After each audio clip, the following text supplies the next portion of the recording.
সোজা আইল কোদালে কাইটা পাকা যেজন করে সাইটটা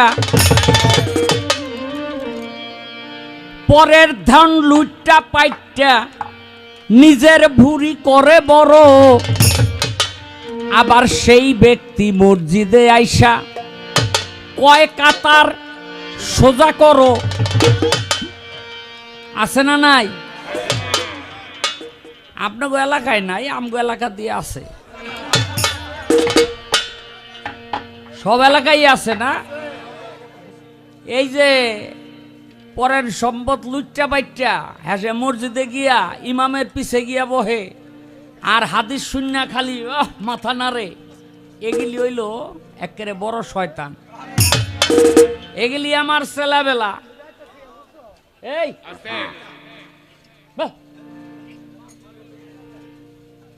বেয়াদবি মাফ করবেন, গান গাইতে গেছিলাম কুমিল্লা, এর চেয়ে বাঙ্গাসুরার ঠিকানা দেওয়া যাব না, তাইলে আবার মানিজ্যতের সমস্যা আছে। তো এই গানটা যখন লইছি সোজাইল কোদালে কাইটটা তিনজন আইছে দৌড় ফাইরা, এই মিয়া গান বন্ধ করো, তোমারে কে কইছে এই গান গাইতে? আমি কই পালা দিছেন এই লেগেছেন এই গান পালাই পড়িয়া গেছে, আমি কি করু? দিল গানটারে বন্ধ করিয়া। আরেকটাই কয় শালারে নামাই লই আয়, টাকা কয়টা রাইকা এরপর গাড়িতে উঠাই দেই। তো আরেকটা কয় না রে খুব সম্মানী মানুষ, এর রেডি করন যাব না।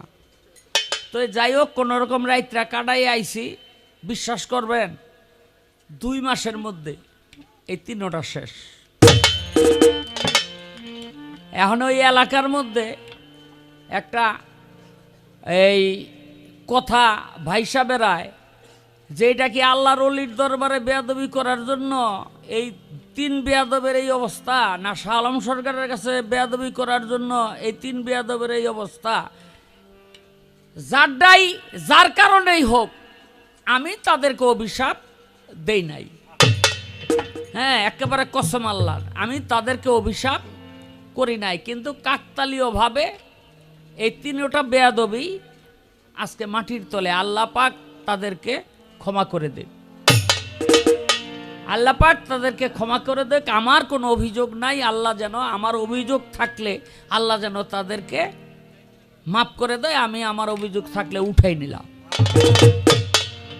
কিন্তু দেখেন একটা গানে যে কোনোভাবেই হোক 3টা মানুষ নাই, এই জন্য এই গানটা গাইতে ভয় পাই, গাই না। আবার কোন জায়গায় কে মরিয়া থাকবো।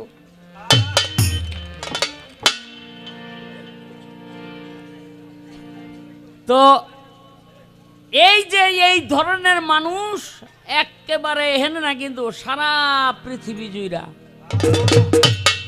37,000 মানুষ মাইরে হালাইল গাজার মধ্যে ইসরায়েল। সারা পৃথিবীর ইহুদি বেদিনরা একটা শব্দ করলো না যখন ইরান কয়টা বোমা ছাড়ছে, আর এরা বলতেছে ঠিক হচ্ছে না, ঠিক হচ্ছে না, এটা ঠিক হচ্ছে না। তো এতদিন কষ্টাই কেন? কি এতদিন কষ্টাই কেন? হ্যাঁ এতদিন কয় নাই। তো এখন আমাদের অবস্থা হইল এগুলো সব হইল আপনার কিয়ামতের আলামত, আর এটি করাইকে শয়তান। এগুলি কিন্তু সাক্ষাৎ শয়তান করায়, কোরআন এবং হাদিস দিয়া তার একেবারে প্রমাণ আমি দিতে পারবো। ইব্রাহিম নবীরে ওই যে ইয়ের মধ্যে উঠাইছে, সরকার মধ্যে আগুনে ফালাইবো, সরকার তো ঘুরে না কেন? আল্লাহ কয় ফেরেশতারা ধইরা রাখ, আল্লাহ কয় ফেরেশতারা ধইরা রাখ, ওই সরকার ঘুরাইয়া যেন ইব্রাহিম নবীরে ওই আগুনে ফালাইতে না পারে। এখন ধইরা তো রাখছে, কেউ তো বুঝে না, কেউ তো দেখে না যে এই সরকার কেন ঘুরে না, ফেরেশতারা ধইরা রাখছে। ফেরেশতার শক্তির লগে কি মানুষে পারবো? অমানুষে পারবো? পারতো না। কিন্তু শয়তান গিয়া দেহে ফেরেশতারা যেমনে ধরছে, এই ফেরেশতা না খেদাইলে এই সরকার ঘুরান যাইব না। তখন বাসারে গিয়া কইল সরকার কেমনে ঘুরাইবেন, হেওয়া ভাব ধরছে কি মাথায় টুপি, বড় জুব্বা, মস্ত বড় হুজুর। গিয়া কয় বাদশা নামদার সরকার ঘুরাইবেন কেমনে? কয় কেন কিছে? কয় ঘুরানোর একটা রাস্তাই আছে, কোন মহিলা যদি সরকার গায়ে প্রস্রাব করে তাইলে এই সরকার ঘুরবো, কারণ আর কেউ না জানুক, শয়তানে তো জানে প্রস্রাব করলে জায়গা অপবিত্র হয়ে যাব, আর ধরে রাখবো না। এখন কোনো মহিলা রাজি হয় না, কেন? কয় এই জনসমুখে কে মুখবার যাইব? এখন মানুষ না পাইয়া গ্যাস হইল পতিতালয়ে। পতিতালয়ের পতিতাদেরকে বলে তোমরা প্রস্রাব করবা। কয় না মহারাজ, আমরা খারাপ হইতে পারি কিন্তু এত খারাপ না। কয় তোমাকে ইনাম দিব। কয় তারপরেও আমরা হনে প্রস্রাব করলে মানুষ আমাকে ঘৃণা দিব। কয় না, তোমাকে রাজকর্মচারী হিসাবে আমি স্বীকৃতি দিব। কয় কেমনে? কয় টাকা পয়সার স্বর্ণলঙ্কার তো দিব, আর কপালের মধ্যে একটা চিহ্ন দিয়ে দেবো, যেই চিহ্নটা দেখলেই তারা মানুষ বুঝবে যে তুমি রাজকর্মচারী। কি মহিলারাই যে দেখবেন বড় করে ফোঁটা দেয় না, দেয়নি? এই ফোঁটা ডাইলো ওদিন থেকে আইলো। এটা কে করাইছে? কে করাইছে? শয়তান। আমি করাইছি। আমি কে? আমারে পছন্দ হয় না, বুঝলেন নি? কি করলাম? মহিলা না দিলাম মুতাইয়া, বুঝলেন নি? এখন তো ফেরেশতারা একেবারে দৌড় ভরে যাইতেছে গা, আর মার গুন্না কিসে গুন্না পড়ে গেছে একেবারে আগুনের মাঝখানে। আইসা ভাই, আল্লাহর লগে কি পারা যায়? আল্লাহর লগে পারা যায় না। আল্লাহ কয় এই আগুন, তোর ভিতরে ইব্রাহিম গেছে, তোর ওই জায়গাটা যেন ফুল বিছানা হইয়া থাকে, খবরদার আমার ইব্রাহিম রে কিন্তু পোড়াইস না। ইব্রাহিম রে পোড়াইল না, কিন্তু যতটুকু পাওয়ার দেহানের দরকার আমি ব্যাকি দেখাইয়া দিছি। যাই হোক, এখন এই পুতুল দেওয়ান, আমার একটা প্রশ্নের জবাব দিবা। মানুষ মসজিদে নামাজ পড়তে যায়, মসজিদে নামাজ পড়া বাইর হওয়ার সময় এমন একটা কাজ আছে, যেই কাজটা যদি মানুষ জরুরি মনে করে করে, তাইলে নামাজের অর্ধেক সোয়াব শয়তানে পায়। আর যদি ওই কাজটা ওই নামাজি ব্যক্তি না করে, তাহলে নামাজের অর্ধেক সোয়াব কোনোদিন শয়তান পায় না। এই নামাজের মধ্যে মসজিদে কি কাজ করলে নামাজের অর্ধেক সোয়াবের ভাগ শয়তানকে দিতে হয়, এই একটা প্রশ্ন আমার রইল। আগের একটা রাখ। আমাগো বাবু মেম্বার ভাই অনেক পরিশ্রম কইরা এই বৈশাখী মেলার আয়োজন করছে, তার বন্ধু বান্ধব এলাকার ভাই ব্রাদার সবাইকে নিয়া, নাকি? তো তারে কি দিতাম? 500-1000 টাকা দিলে খুশি হইব না? উল্টা তো হেই আমগো দিতেছে। হ্যাঁ, তো এই আমার গানের মাধ্যমে তারে একটু চেষ্টা করি, হ্যাঁ, সন্তুষ্ট করার। তো এরপরে কিন্তু আমি আরেকটা গান গাবো অবশ্যই। হ্যাঁ, কারণ ওই যে একটা গান গাইয়া কিন্তু আমার কলজার মধ্যে দাগ লাগাই দিছে। কি রে? হ্যাঁ, আমার হৃদয়ে লেখা দিও হ্যাঁ, কাফনে হ্যাঁ, নাম মাওলার নাম। দয়াল নবীর নাম। আমার কাফনে লেখা দিও দয়াল নবীর নাম।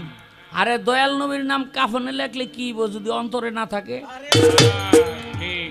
দয়াল নবীর নাম, দয়াল নবীর জুব্বা গায়ে দেওয়াইয়া, তারপরে ওই যে আব্দুল্লাহ ইবনে উবাইরে মাটি দিছে, আল্লাহ কইছে না ও জাহান্নামী।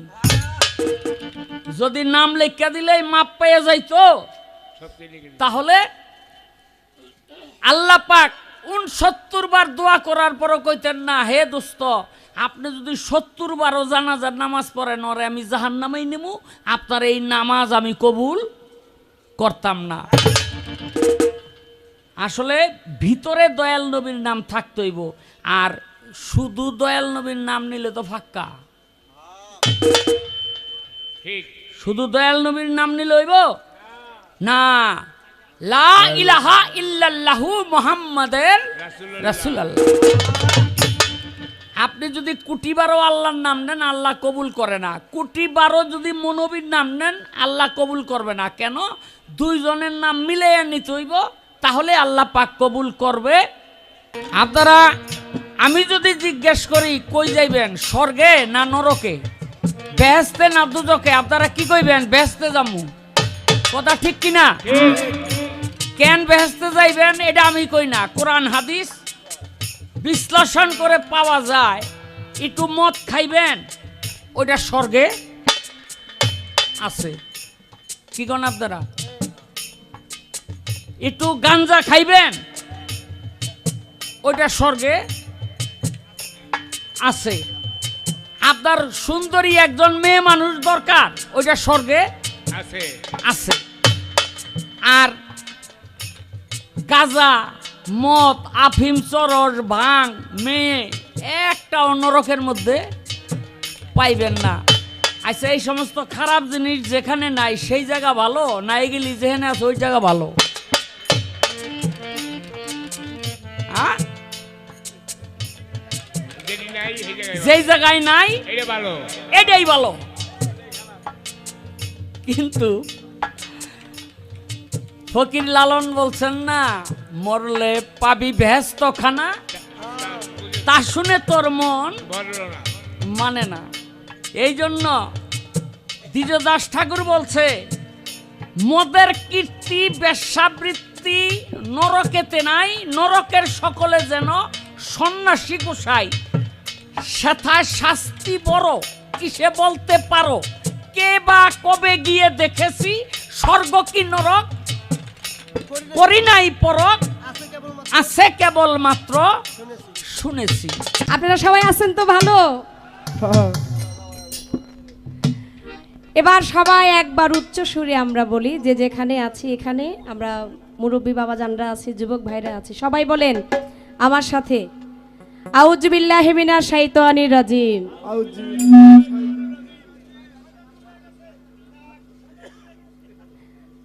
হে আল্লাহ, বিতাড়িত শয়তান থেকে আমরা পানা চাই।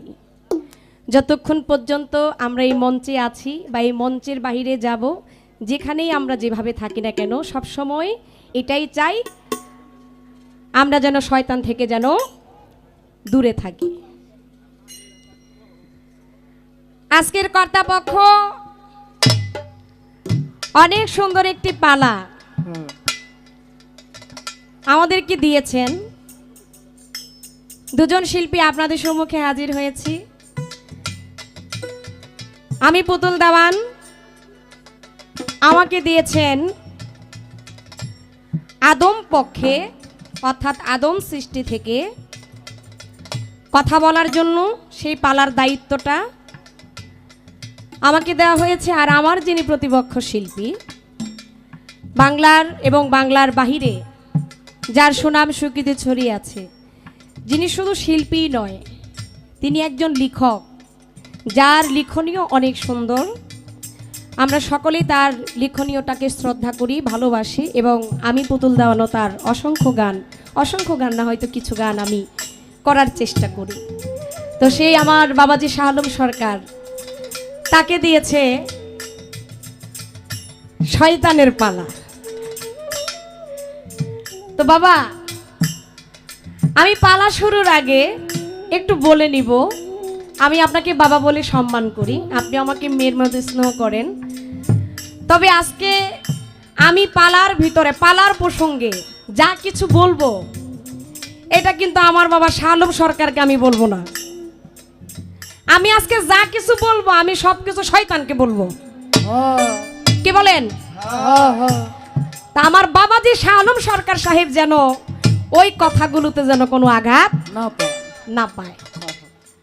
কারণ যেহেতু আজকে পালা দিছে শয়তান, এটারে আজকে পাইছি। কি কন? আচ্ছা, পালা শুরুতে একটু বলে নেই, আপনারা জীবনে শয়তান দেখছেন কারা কারা? একটু হাত তুলেন তো। তাহলে তোমরা দেখছো? দেখো তো। তাই আবার ওই কইতাছে বলে সামনে আছে। আজকে কিন্তু শয়তান কিন্তু সামনেই আছে সরাসরি। যার যত দেখতে মনে চায় দেখা নেন, আর যারা দেখতেছে না তাড়াতাড়ি হ্যাঁ করে লই আহেন। এই আজকে সুযোগ গেল, জীবনে কিন্তু আর শয়তান দেখবেন না। আজকে একটা দেখার সুযোগ কয়টা দিচ্ছে আমার গান কমিটি, এই সুযোগটা আপনারা কেউ হাতছাড়া করেন না। হ্যাঁ নষ্ট করেন না। যার যত দেখতে মনে চায় দেখালন, সামনে আসেন। পালা শুরু করলেন, অনেক কথাও কিন্তু বললেন। কোন কথা আজকের রাত্রের জন্য আমরা যারা মুসলমান, আমরা যারা ইসলাম ধর্মের অনুসারী, এই শয়তানের কথা কেউ কিন্তু বিশ্বাস করবেন না। এটার কাজই হইল মিছাটারে কি হাসা বানানো, হাসা বানাইয়া মানুষ এটা কি জানানো, মানুষ এটা শিখানো। খবরদার আজকে রাত্রে এক কান দিয়া শুনবেন, আরেক কান দিয়া বাইর করবেন। কি কথা ঠিক কিনা? আচ্ছা, পালার শুরুতে অনেক কিছু জানার আছে, কারণ পালাই ঢুকে গেলে, গানে ঢুকে গেলে অনেক কিছু বলতে পারবো না, তখন কথা বেশি একটা ভালো লাগে না। গানের প্রতি মানুষের মন থাকে। আমার একটু আপনাদের সাথে আজকে আগে হবে আপনাদের সাথে পালা। আমার একটু জানার দরকার, আপনারা সবাই এখানে যারা আছেন সবাই মনোযোগ দিয়ে আমাদের দুজন শিল্পীরই কথা শুনতেছেন। আচ্ছা, শয়তানের পক্ষে কারা কারা এবার একটু হাত তুলেন তো।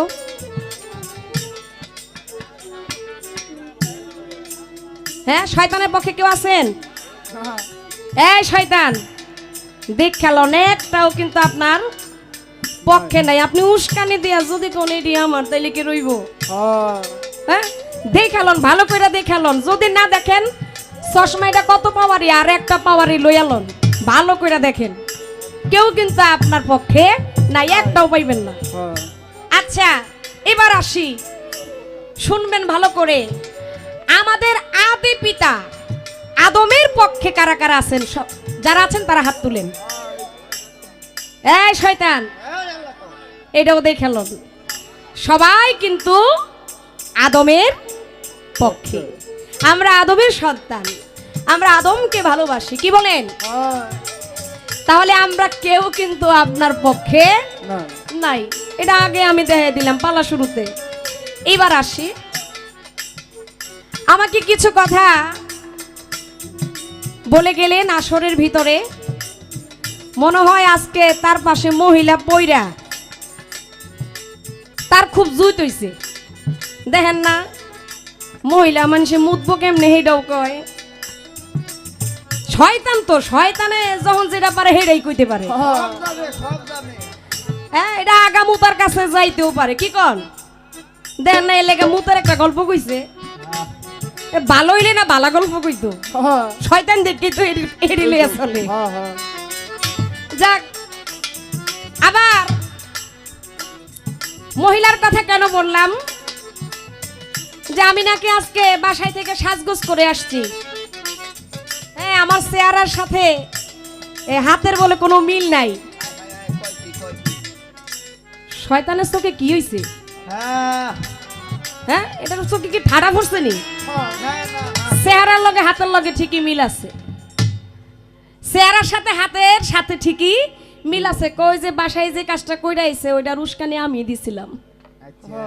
মহিলা দেখে কথাটা আজকে কইছে। হয়তো পুরুষ হইলে মনে হয় কইতো না, তারপরে যা কইছেন ভালোই করছেন, কারণ আপনার এটি ছাড়া তার কোনো কথা নাই। শয়তানের শয়তানি কথা যারা কোনো ভালো কথা আছে এটি দিয়ে আজকে আপনি শুরু করছেন। যাক, এরপরও আপনি কোন সমস্যা নাই। কিছু ইম্পর্টেন্ট কথা বলে গেলেন আমাদের মাঝে, আমি সেই কথাগুলোই আপনাদেরকে বলবো। প্রথমে একটি কথা বলেছেন যে বেগানা নারী কেহ যদি দেখে তিনি হলেন কি শয়তানের, কি বলছে না কথাটা? শয়তানের দলে বা শয়তানের অন্তর্ভুক্ত। আমি এক নম্বরে আপনাকে বলতে চাই, আপনি যে কথাটা আজকে এখানে যারা আছে, যারা ইসলাম ধর্মের অনুসারী, আপনি যে মিছা কথা কোন, আপনার কামি যে মিছা কথা, এটাই সত্য। আমি আমার কাছে এটা কি আমি সত্যটা প্রকাশ করতে চাই মানুষের কাছে। বেগানা নারী দেখলে কখনো সেই শয়তানের অন্তর্ভুক্ত হইতে পারে না। হ্যাঁ, একটা কাজ আছে, বেগানা নারী দেখে ওই নারীকে দেখার সাথে সাথে আপনার ভিতরে যদি কামভাব যদি জাগৃত হয়, কি কামভাব যদি আপনার যদি জাগৃত হয়ে যায়, তখনই আপনি কি পাপ করেছেন, হয়তো তখন আপনি শয়তানের অন্তর্ভুক্ত হইতে পারেন। কিন্তু এখানে আমার জানা সত্ত্বে আমার যে মায়েরা আসছে, আমার যে যুবক ভাই আসছে, যারা আমার বাবার বয়সে আসছে, সবাই আমাকে দেখছে, আমার মনে হয় ওই যে কথাটা আমি মুখ দিয়ে বের করেছি যে কামভাব, এটা কারো ভিতরেই জাগৃত হয় নাই। তাহলে আসেন, আচ্ছা বাবা, আমরা যে কাবা ঘরে যে আমরা হজ করতে যাই, আমাদের এখানে লক্ষ লক্ষ পুরুষের সাথে লক্ষ লক্ষ নারী থাকে না? হ্যাঁ, কি ওইখানে সবাই কি ভাই বোন নাকি? সবার কি স্ত্রী নাকি? এক একজন তারা এক একভাবে আলাদা। ওইখানে কি অনেক বেগানা নারী আছে, তাহলে ওই নারীগুলো দেখলে কি তাদের কি কি তারাও কি শয়তানের অন্তর্ভুক্ত হয় নাকি? কি কথা ঠিক কিনা? আপনি শয়তান, আপনি যা পারবেন তাই কয়ে যাবেন, এটাই হাসা হইব, বিষয়টা এমন না। চলবো নি ভাই? যা কিছু কইবেন একটু সাবধানে কইবেন।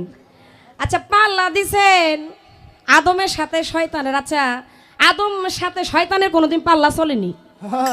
হ্যাঁ, এটার কাজ দিয়ে হইল কি আদমকে সেজদা করা, আদমকে মানা, আর ওই জায়গায় আপনারা দিয়া থইছেন হের লগে আমার পাল্লা। হ্যাঁ, এই শয়তান, যা কিছু করেন চিন্তা ভাবনা কইরা কইরেন, কারণ আজকে কার লগে গান গাইতেছেন বুঝে গান গাইন। এরাই আপনার একটু ইঙ্গিত দিয়ে দিলাম প্রথমে, বাকি কি করা লাগে আমি না পারলেও আজকে এরা সবাই আছে, আমি না পারলেও এরা সবাই আছে। একটা গান আগে করি, তারপর আপনি আমাকে যে দুইটা প্রশ্ন করেছেন আমার চেষ্টা থাকবে সেই প্রশ্নের জবাবগুলো সহিভাবে আমি যতটুকু জানি জবাব দেওয়ার জন্য। তবে হ্যাঁ, আমার পালাটা হচ্ছে আদমের পালা, এই পালাটা আমি কিন্তু হাসির পাত্রে নিব না। উনি আজকে আপনাদেরকে হাসাইবে, আপনাদেরকে যা খুশি তা হয়তো করাইতে পারে, তার কাজই হইল ওই হাসায়া মাসায়া মুতায়া আগায়া এ পাপ করানো, কিন্তু আমি পুতুল দেওয়ানের আজকে সেটা কাজ নয়। আমাকে পালা দিয়েছে আজকে আদমের পক্ষ থেকে, আমি চেষ্টা করব এখান থেকে কিছু গান কিছু কথা বলার জন্য, তবে বেশি কথা না বলে তার কথার পয়েন্টের পয়েন্ট কিছু কথা আমি বলার জন্য চেষ্টা করব। ধন্যবাদ।